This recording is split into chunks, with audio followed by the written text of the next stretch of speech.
حۆزان حاج بەدری نەها لستگمانێ بنابوو دەنگە یە فۆتبۆلێ لە ئەمریکایە. ئەو قوتابخانە 700 ساڵێ وێ هەیە کول وێ دەبەرێ هەیە.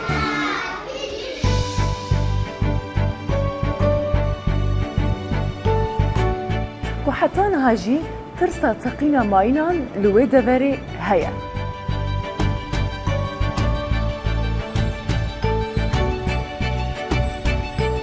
ئەمێ بەحسا گۆلا ڕوحان بکەن کول ئیرانەیە لە پارێزگەها مازەندەرانە.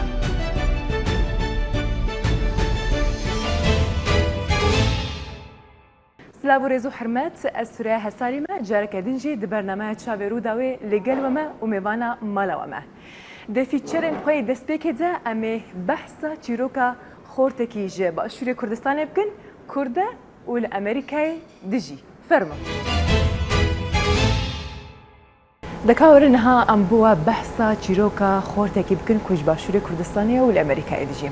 حۆزان حاج بەدری بێژن گەنجێک ji başûrê Kurdistanê û li Amerîkayê dijî ew bixwe niha lîstikmanê binavû denge yê fotbolê li Amerîka li wilayeta Michigan ya Amerîkayê.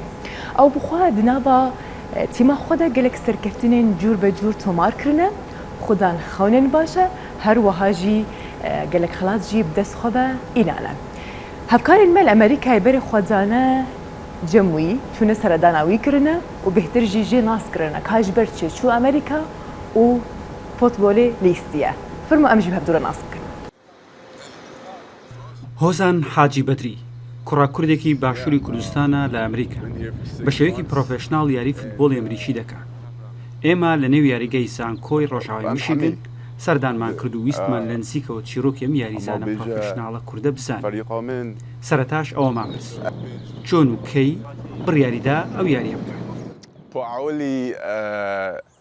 من فيها از بيسبول كان بيسبول جيك لعبك سبورتك دي افيري ارميكا قالك مظنه بس باشي وقت ارمي من بي هما بيجا 4 سال هيش بيرامنت من سحكي رسل تلفزيوني امريكان فوتبول من ديتن بتشيك دي كيربين وهما باشي دلمج كات سار ومن هما هر كده هما بيجا صفا هفته وره از في طبقانية فوتبول كيم يا ارميكيا وعولي بومن بيتشك زحمت بيتشكو مهن لو نكر بس من هر تدريب كير وأز هر زيرك بيم ومن قالك خوشه. Of course بس بيجن offensive line.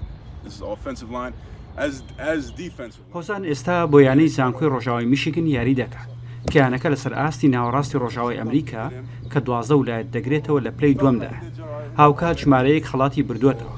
یاری فوتبۆڵی ئەمریکیش سەرباری زەحمەتی و مەترسیەکانی بەڵام هێشتا بۆ حۆزان یاریەکی چێژ بەخشە. بۆ گەلێک زەحمەتە. ئەڤەش فەرقە يدي أمريكان فوتبول تو قالك صناعي ترى تو بخوا إيشني با من هما بيجا سيشار جارا من سيرجري هبي وناخواشا بس مزانن أفا أفتشتهيا هيك تو في طبقانيكي و بس فيتو إيفا و سيرجري خواكي خوا قايمكي إيفا و هما هندا بس مزانن زحمتها مزانن هندا جارا ناخواشا بس خدي هم هر انفا وهم كيف ما بيت. حۆزان بەشداری لە چەند پاڵەوانیکێک کردو و چاوی لەوە شە لە داهاتوودا بچێتە NFL واتە تیمی نیشتمانی فوتبۆڵی ئەمریکی. حۆزان تاکە یاریزانی کووردە کە بە شێوازێکی پرۆفێشناڵ یاری فوتبۆڵی ئەمریکی دەکات. حۆزان 19 ساڵە ئەم یاریە دەکات و چاوی لەوێ لە ساڵی داهاتوو کە خوێندنی تاوا دەکات بچێت لە یەکێک لە تیمە نیشتمانیەکانی ئەمریکا یاری بکات کە هەر ویلایەتە و تیمێکی تایبەت بەخۆی هەیە. خەونی حۆزان ئەوێ بچێتە داڵاس کابۆی ئەگەر داڵاس کابۆش نەبێت یان هەر تیمێکی دیکە دەیەوێت یاری بکات و ببێت بە ئەستێرەیەکی دراوشاوە لە یاری فوتبۆڵی ئەمریکی. لە یاری فوتبۆڵی ئەمریکی دوو تیم بەرامبەر بە یەکدی یاری دەکات. تیمێکی هێرشکارە و تۆپەکەیان بەدەستەوێ و دەیانەوێت گۆڵ تۆمار بکەن. تیمێکیش بەرگریکارە کە ڕێگری لە تیمی هێرشکار دەکەن گۆڵ بکەن. هەر تیمێک لە 11 یاریزان پێکاتوە. حۆزانیش لە تیمی بەرگریکار یاری دەکات. هەر تیمێک نزیکەی دە ڕاهێنەریان هەیە و هەر ڕاهێنەرێکیش ئەرکێکی جیاوازی هەیە. لویس ڕاهێنەری بەرگری هۆزان و هەفتانە چەند کاژێرێک ڕاهێنان بە هۆزان و هاوتیمەکانی دەکات. پێم وایە پلان و پێوەری زۆر باشمان هەیە بۆ شتانەی کە دەیانکەین بە تایبەتیش بۆ هێڵی بەرگری کە هۆزان یاری تێدا دەکات. ژووری چاوەڕوانی، ژووری ڕایەنان و ماساژمان هەیە. کۆمەڵێک شتمان هەن کە بەر لەوەی یاریزانەکە تووشی پێکان بێت بتوانێت بگەڕێتەوە. چونکە کە لەو هێڵەدا یاری دەکەیت کەسێک کە کێشی 250 پاونتە لەگەڵ کەسێکی دیکە کە هەمان کێشیەیە خۆیان بە یەکدیدا دەدەن. ئەمەش تووشی ئازارت دەکات. بۆیەش دەبێت ڕاهێنانیان پێ بکەین تاوەکو بتوانن بەرگەی ئەمە بگرن. بە قوتەی ڕاهێنەرەکەی هۆزان یاریزانێکی لێهاتووە و سەرکردەیە لە نێو یاریگادا. هاوتیمەکانیشی بە توانای هۆزان سەرسامن. هۆزان هاوتیمێکی زۆر مەزنە، سەرکردەیەکی سروشتیە، هەر لە سەرەتای هاتنی بۆنەی پرۆگرامەکەدا ڕوون بوو کە کەسێکە سەرسەختانە کاری خۆی دەکات. هەوڵی باشترین دەدات لە تیمەکەی ئێمەدا سەرکردەیە. لە ماوەیەکی نزیکیشدا توانەکانی دەرکەوتن. هاوڕێیەکی زۆر ئازیزیشە. زۆربەی کاتەکان چ لە نێو یاریگایان لە دەرەوە بێکۆ گفتوگۆ دەکەین. ئەو کەسێکی مەزنە.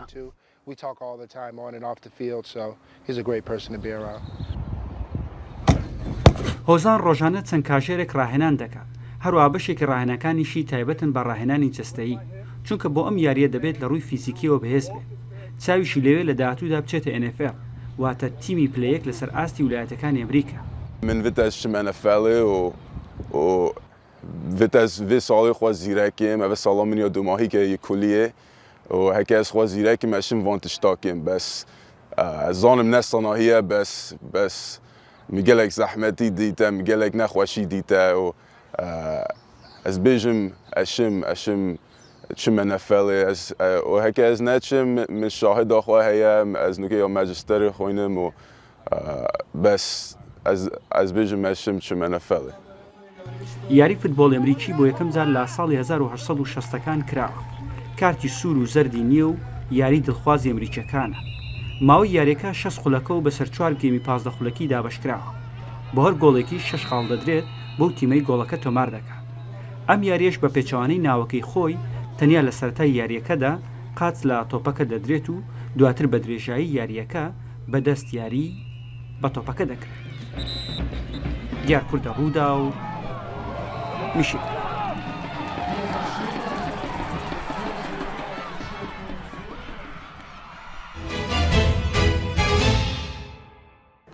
نها ئەمە بەری خۆ بدن بەهدینان. ئەمێ هەرن قەسەیە ئامێدی. ئەمە بەحسە قوتابخانەکە بکن کوژێر بژن قوتابخانە قوبات یا ئامێدی. ئەو قوتابخانە 700 ساڵێ وێ هەیە کول وێ دەڤەرێ هەیین. دەدەما عوسمانیان داهاتیە دامەزراندن. لێژ بەر شەڕی جیهانیەکە و ڕەوشە سیاسیە کولوێ دەبەرێ و عێراقێ ئەو قوتابخانە جار بجاران هاتە بەکردن و گرتن. دەدەما دامەزراندنە حکوومەتە شاهی لە عێراقێ بهتر گرنگی بکارتە خواندنی هاتەدان و ئەو قوتابخانە دیسە هاتە بەکردن. دنەوە بێفی چێرەدە هەفکارمە چوونە ئامێدی و بهتر ئەو قوتابخانەش بۆمە هاتنە یانجی بمەدانە ناسکردن. ئەمش بێک بەگۆتار بکەن. ئێکەمین قوتابخانە سەرەتایی لە سەنتەرێ قەزا ئامێدیە. لە گۆڕ ژێدەرێن دیروکێ ساڵا دامەزراندنەوەی وەدگەڕیت بۆ 1898 بۆ 1900 وی دەمی ناوێ قوتابخانە ئامێدیە یا سەرەتایی یا کوڕان لەسەر بوو. ئەیک بوو جوان 4 قوتابخانە لە ئامێدیە و دهوک و ئاکرێوزاخ و لە سەردەمە عوسمانیان هاتیە دامەزراندن بەسەر ویلایەتە مۆسڵڤە. بەلەژبەر کەودانن وی سەردەمیên سیاسی و شەڕی جیهانیە ئێکێ قوتابخانە دهاتە گرتن و vەkirin. هەتا ساڵە 1918 برێتانیا کۆنتڕۆلا لەشکەری لەسەر دەڤەرێ دکەتن و کاپتن بیس دبیتە بەرپرسێ خواندن و فێرکردنê li wîlayeta Mosul. Biryara dubare vekirina vê qutabxanê hatiye dan. Binayet ne binayetê vê medreseyê evanka novê qubot pê hatiye qubotkirin. Hingî binayet nebû. Evel omîdiyet molekê ve ye. Piştî damezrandina hikûmeta Şahî li Iraqê li sala 1921 pitir giringî bi kertê xandinê li deverê hate dan. Li sala 1922 qutabxane bi duristî dikevîte serkarî û تومارا خاندنگه دهتا دانان أول طلبة سر وقت حكمة عراقي أميدية هاتيا ورقرتن كطلبة رسمي المدرسة حكومي طارشت لوما لسر تابلوها نهاية قطابخانه هاتیا نویسین 1922 بله جدرین میجوی دیار دکن جیه و قطابخانه بدرستاهی 122 سال حتی 124 سال آیه والسال 1969 ناو قطابخانه بویا قبات تاريخ إثبات وجود أميدية وخندن الأميدية وتكرن وكفنوتي أميدية وحكمه أو حكم الأميدية وتكرن كبري حكمة عراق بيتي أبعد بيت أجري هندي أهمية الدوية أميدية وقطابخانة أميدية çünkü بري دولة عراقية بين 6 مدرسة ديني وفقل أميدية بنتخيد طلبت حتى تركي تتنافر تخيد مدرسة ديني هبو جبال هندي أميدية بوجارة كي كابنا كلا كي كابنا اف قطابخانه شایه بو ماوه 100 سالین لدیف ایک بیرا وستیان نفش بو نفشی جوه قطابخانه در بچن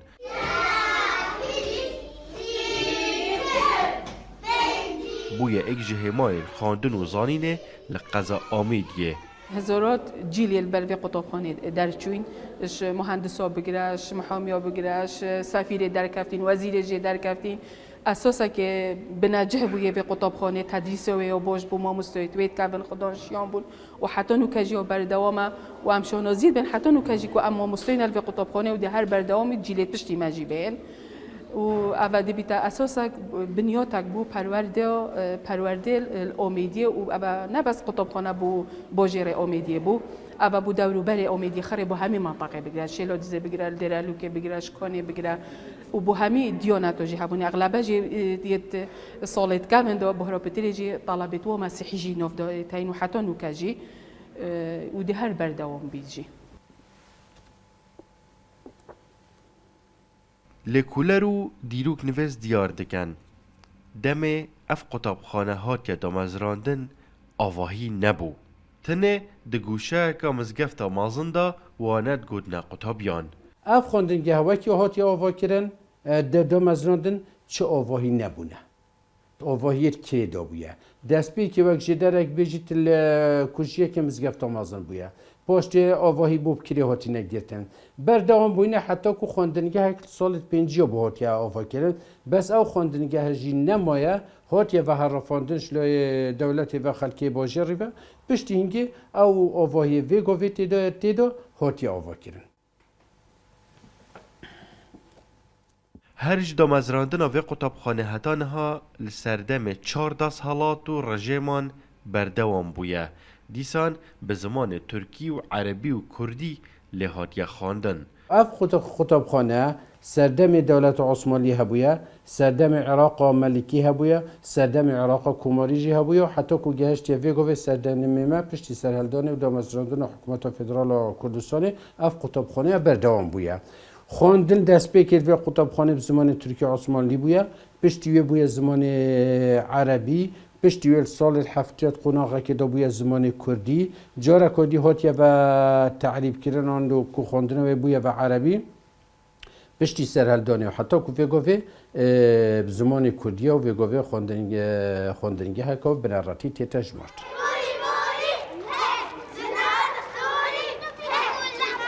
نوکه قطابخانه قبات یا بنارات یا تیکل 209 قطابی لیت خوینن دیگل 26 ما مستایان وانه یاد بیجن هون الرشید رودا و آمیدیه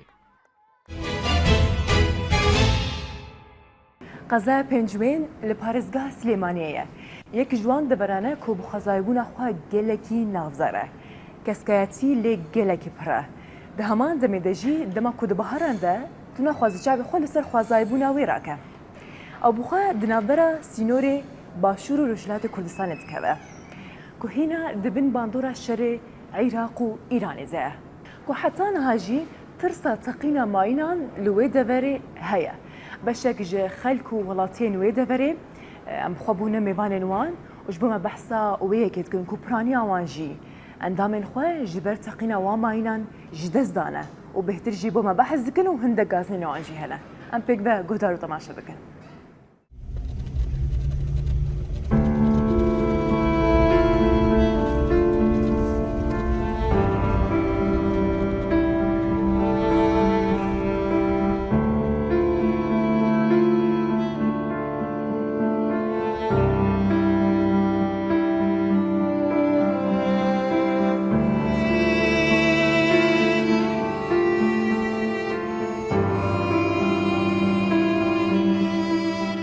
ئێرە گوندی بۆ ڕێرە سەر بە ناحینە ئەڵپارێز و قەزاکەمان پێنجێنە لە ساڵی 91ەوە ئێرەمان ئاوەدان کردوێتەوە هەتاوەکوونە ئێسەکە ئەوە ساڵی 2022 تاوەکوونە ئێساکێ بەردەوام ئەتوانم بڵێم ساڵانە مانگانە ڕۆژانە ئێمە زەرمەندین بە ئەو ئەڵغامەی کە لە سنوورەکەمانایە و لە جوغرافیای گوندەکەمانایە کەمەندامێکی زۆرمانەیە شەهیدمان هەیە بە میم و ئەڵغامەکە یعنی ڕۆژانە و ساڵانە و مانگانە توانم بڵێم ئێمە زەرمەندی دەست ئەو ئەڵغامەین کە لە سنوورەکەمان ماوەتەوە لە گوندەکەمان ماوەتەوە هەتاوەکوونە ئێساکێ چەند کەمەندامێکمان هەیە یعنی هەیەە قاچی پەڕیوە هەیەە شەهید بووە هەیەە دەستی پەڕیوە هەیەە چاوی لە دەزاوە یعنی حکومەت هەتا ئیساکێ توانم بڵێم بە گوێرەی پێویست ئاڕووی لە ئێمە نەیاوەتەوە و سەردانی گوندەکەمانی نەکردووە کە هاوکاریمان کات ئەو ناوچانەی کە میمی لێ و ئەڵغامی لێ بۆمان هەڵبگرێتەوە و نەجاتمان بێ لە دەستی کۆمەڵێک کەمەندامان هەیە وشەیەکی وهاینێ لەلایەنی حکومەتەوە بشێوی ژیانی بابەڕێوە و بشێوی ژیانی دابینکە شەردەیەکی ژیانەیە ئەوانەی کە من بە پەنجەی دەست دەژمێرێن لەلایەنی چەند لایەنێکەوە توانم بڵێم وشەیەکیان بۆ دابین کراوە بشێوی ژیانیان الحەمدولیلا ئەوانە بابەڕێوە بەڵامی ترەوانەی کەیشیان کە تایساکێ نە حکومەت و نە لایەنەکانی تراوڕی لێ نەیاونەوە ئەتوانم بڵێم بە دامایی و بە ڕەنجەشانی خۆی لەم لادەیە و لەم گوندەیە خۆی ئەژێنێ و بژێوی ژیانی ماڵ و مناڵەکەی دابینەکە ئەویش بە ناڕەحەت زۆر بە ناڕەحەت بە ناڕەحەترینی شێوە چونکە ئەوکوونە خاچێکی نییە ینی حسێب کە لایە لە ژەستەی لە دەزاوە نیەتی هەتاوەکوونە ئێساکێ بەو شێوە بژێوی ژیانی ماڵ و مناڵەکەی و خۆی دابینەکە لەم سنوورەی و لەم گوندەی ئێمە.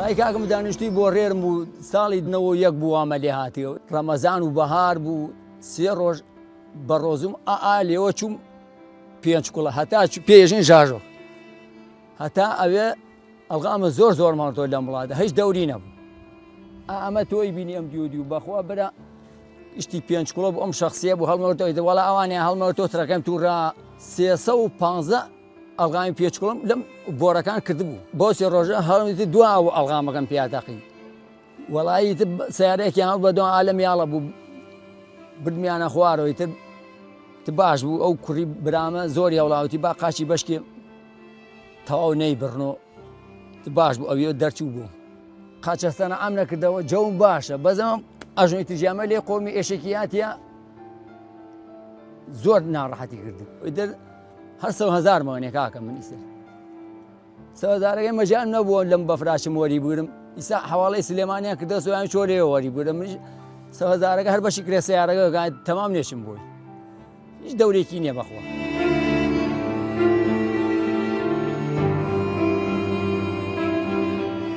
نەختی حیوانمان بوو بەیانی لێ کوڕەکە چووم کە چوومەوێ وتم بە کوڕەکە مە ئەڵغامی واتیا و وتی باوە ئەڵغامی تیانێ دوێ خەڵکی تیا بوو هەر لەو قسانە ئەڵغامەکە زێر خاتما بوو تم دەڕۆڵە وەڵا ئەمە ئەڵغامەوە هەقلەکەی سیارەوە بە ئاوا بچین بەولا وەڕێتان خەمەسەر ڕێکە من ئەڕۆم و تکە جوڵامە ئەڵغامەکەم پیاتەقی ئیتر مناڵەکان دەستیان کرد بەگریان بەلامەوە شوێنەکە چۆڵ بوو مقڕێ بەو یاڵەوە بۆ بام کردە مقڕەکە وتم بێن بە دەممان و ئەڵغامم پیاتەقیە وەڵای تر هاتن کاریان ڕاتبێرێەوە هاوردمیانە خوار و بردمیان بۆ سلێمان و قاچیان بڕیمەوە گۆرە زۆرمان ئەڵغام کرد خا تەنیا کوڕێکمان بوو چوە دەرەوە عالەمینە بۆ دڵە لێ خوڕین ڕۆی ئالیوا بێسا بووم تەلەفۆنی ها لە سەیساق و بۆ خاڵەوەی گوێم لێ بووتی کێوا لە لاوتی وەڵام عەبدولموا لەلا ئاوا چوو بەو لاوە گوێم لێ بووتی وەڵام حەمە ئەڵغامی فیا تەقیە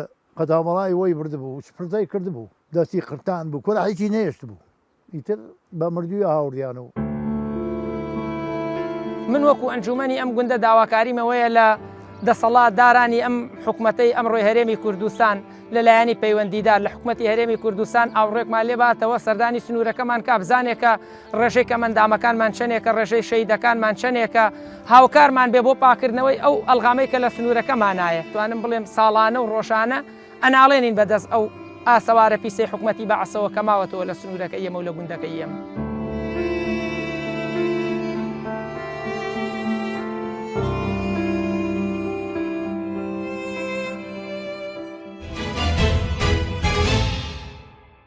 ئەمێ بەحسا گۆلا ڕوحان بکەن کول ئیرانەیە لە پارێزگەها مازەندەرانە. ئەف گۆل ژێرت بێژن گۆلا ڕوحان ئەف ژی ژوەیەکێ تێک و بشەبان نە بە دیمەنێ خوا هەم ژی نە بە دەنگی کوژوێ دەرێتێ دەڤەرەکە بترسە خەلکی ژوێ دەبەرێ بچێکی دترسن ji ber dîmenê wê de diyar dibin ku gelek dar hene û ew dar jî hişk bûne dengên hindekî taybet ji wê deverê tê ji ber wê jî bûye devereke metirsî yan jî hindek xelkî jê tirsin lê xelkên wê deverê bixwe xwe guncaw kirin nebûye deverê ne tenê bi vî rengî masiyê jî digirin di navayê golê de û dibêjin ku goştê masiyan li wê deverê gelekî xweş û taybet e ev dever bi xwezayîbûna xwe jî serenc rakeşe di nava vê fîçerê de em ê gora ڕوحان ناس بکەن فەرموو.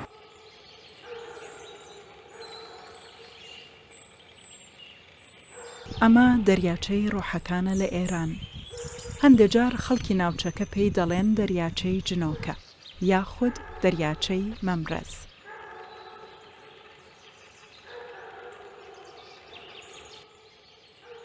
ئەم دەریاچەیە دەکەوێتە پارێزگەی مازەندەران لە باکووری ئێران.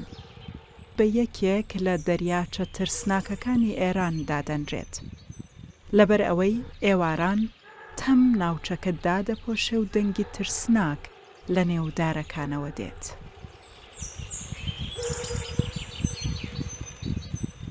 لەگەڵەوەشدا خەڵکی ناوچەکە لەگەڵ ئەم شوێنە ڕاهاتون و تاوەکو درەنگانی شەو لێرە خەریکی ڕاوەماسین.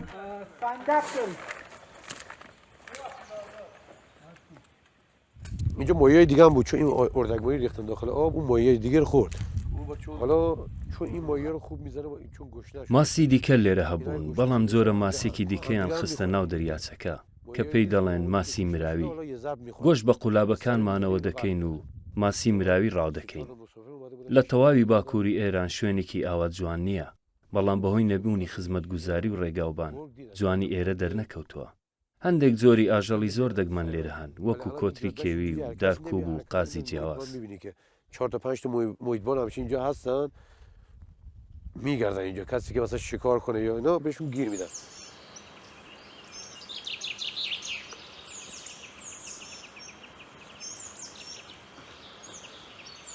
ئەم دەریاچەیە وەکو شوێنێکی جوانی سروشتی سیر دەکرێت.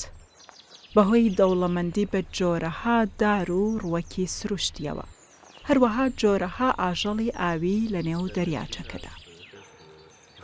ئەم دەریاچەیە لە ڕێکخراوی میراتی کللتوری ئێراندا تۆمار کراوە. درێژی دەریاچەکە 300 مەترە و پانیەکەشی 7 مەترە. واتە ڕووبەری دەریاچە و دارستانەکە پێکەوە 40 هێکتار دەگرێتەوە. خسته میشد میرفت زیر درخت گردو میخوابید خب گردو هم گاز کربونیک تولید میکنه دیگه من دەڵێم جنۆکە و ڕۆح لێرەنین لە ساڵانی پێشتر خەڵکی دەهاتن و لێرە دەخەوتن لەبەرەوەی دارەکانی ئێرە جۆرە گازێک دەردەکەن خەڵکی تووشی سەرێشە و دڵەڕاوچێ دەکەن بۆیە دەیانگوت جنۆکە دەستی لێوەشاندووە بۆیە دەچوونە لای دوو ئانووس و دوعایان بۆ خۆیان دەکرد هەندێک کەس دەڵێن کاتێک دەچنە نێو حەمامەکان بۆ خۆششتن جنۆکەکانم بینیوە لەم دارستانە جۆرەها ئاژەڵ هەن ورچ و گورگ و پڵنگ لە وەرزی زستاندا دێنە خوارەوە بۆ خواردن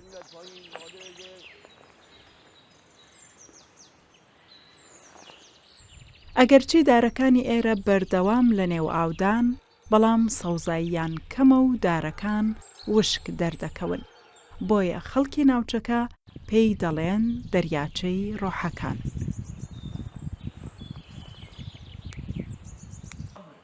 ناوێکی دیکەی دەریاچەی ڕۆحەکان دەریاچەی مەمرەزە ئەویش بەهۆی بوونی زۆری درەختی مەمرەز کە باڵای ئەو جۆرە درەختە تاوەکو 25 مەتر بەرز دەبێتەوە.